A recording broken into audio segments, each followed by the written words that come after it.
Hey, welcome to this explainer. Today, we are unpacking something really fascinating, a profound 35-year theological reflection from a pastor in Taiwan. Now, whether you've got a deep background in theology or you're just, fascinated by how we humans construct meaning in our lives, this is for you. We're going to break down the stark, absolute difference between a true lived-in faith and those comfortable little myths we so often tell ourselves. Right out of the gate, the pastor frames his entire 35-year career with this incredibly humbling perspective. Listen to this. He says, 35 years is just a small dot in God's eternal timeline. How do we face the truth we've received? Wow, it really sets a beautifully contemplative tone, doesn't it? I mean, it forces us to actually stop and think about time, eternity, and our own personal responsibility during this tiny, brief moment we have here on Earth. So to get to the bottom of this, we're going to follow a very specific thematic journey today. Here's our roadmap. We'll start by looking beyond inherited faith, examine what he calls the trap of escapism, and identify our modern idols. Then we'll confront the historical reality of the cross, look at two cautionary tales, and finally bring it all back to living faith today. Let's dive in. All right, kicking things off with Section 1, Beyond Inherited Faith. So there's this massive contrast between relying on a family bloodline versus actually holding a personal promise. The pastor actually uses his own life as a prime example here. His great-grandparents were first-generation students of George Leslie Mackay, who was this incredibly influential historical missionary in Taiwan. Basically, he comes from a very established, prestigious religious lineage. But he makes a totally crucial point drawn from the book of Romans, chapter 9. Faith, it literally cannot be inherited through DNA. You can't just coast on the fact that your parents or your grandparents went to church. The source material really hammers home that true faith requires a personal, present-day conviction. It's about a direct connection to the promise right now, not just holding up some historical family certificate. Which leads us perfectly into our second point, the trap of escapism. Now, the core issue here is how believers often use the promise of future salvation as a really convenient excuse to just entirely ignore their current earthly duties. The pastor calls out a hypocrisy that honestly is highly relatable. Picture this. Someone who dresses up, looks perfectly holy, speaks all the right spiritual language on Sunday, but then, boom, they get into a vicious screaming, shouting match with their neighbor over a parking space on Monday. He anchors his critique in Micah 6:8. That verse doesn't say sit around and wait for heaven. No, it says to act justly, love mercy, and walk humbly, right now, in the present moment. You simply can't use your spiritual status as some kind of VIP pass to opt out of being a decent human being in the real world. Next up, we move into Section 3, Modern Idols and Custom Faith. And wow, this is where the source material gets incredibly relevant to our daily modern lives. This mindset brilliantly illustrates a massive pitfall in modern religion, which is the creation of a customized Jesus. So what exactly does that mean? Well, think about it. People today tend to treat Jesus like an ER doctor, someone you only frantically call in a panicked crisis who fixes the immediate problem so you can get discharged and go right back to your old life. Or they treat him like a casual therapist, serving up chicken soup for the soul over a cup of coffee. It's this comfortable, customized religion perfectly designed to soothe us, while completely avoiding the really difficult call to repentance and actual life change. And this customization, it naturally leads to what the pastor calls modern idolatry. We're substituting wooden statues for technology, smartphones, wealth, money, beauty, and health. There's this absolutely fascinating anecdote the pastor shares here.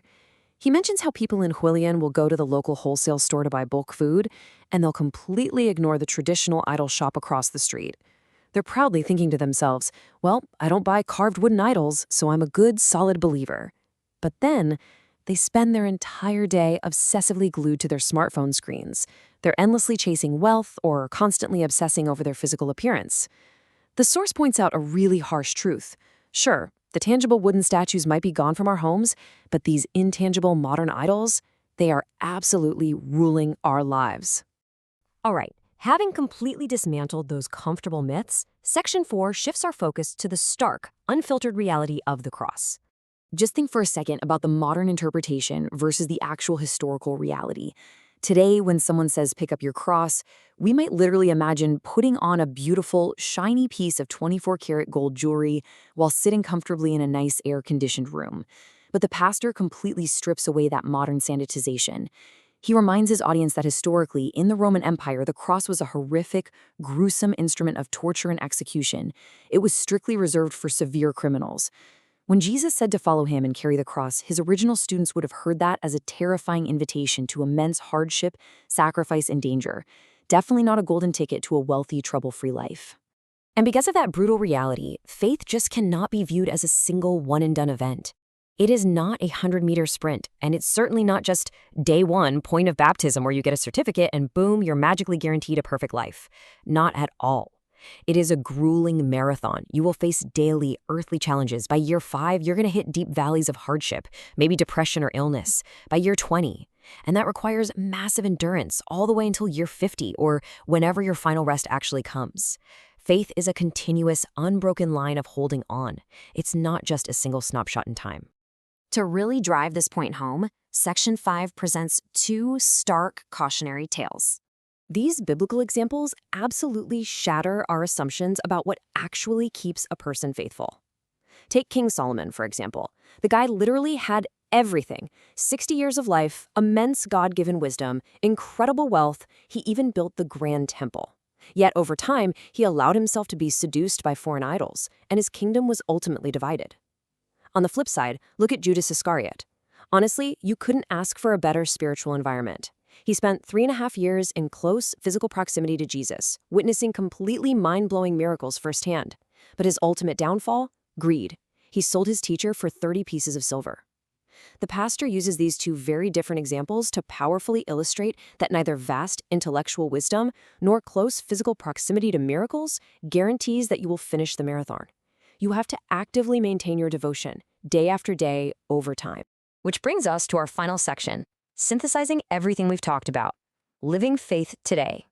The core theology of this entire explainer is anchored right here in this concept: Alpha and Omega, the beginning and the end. It represents the eternal nature of God, who spans all of time. But hey, remember that quote from the very beginning of our journey today? We are just a tiny, microscopic dot on that timeline. We cannot just live in the inherited past of our ancestors, and we definitely cannot mentally escape into the promised future of heaven while ignoring what's happening today. True human obedience, love, and action, that has to happen right now, in the immediate, gritty present.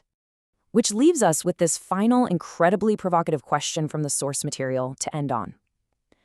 Ask yourself, are you following the real Jesus who calls for a lifelong marathon of carrying a difficult cross?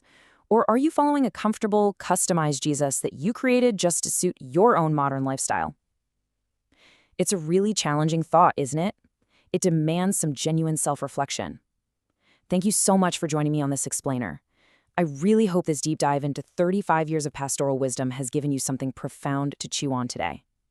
Keep learning, keep questioning, and we'll see you next time.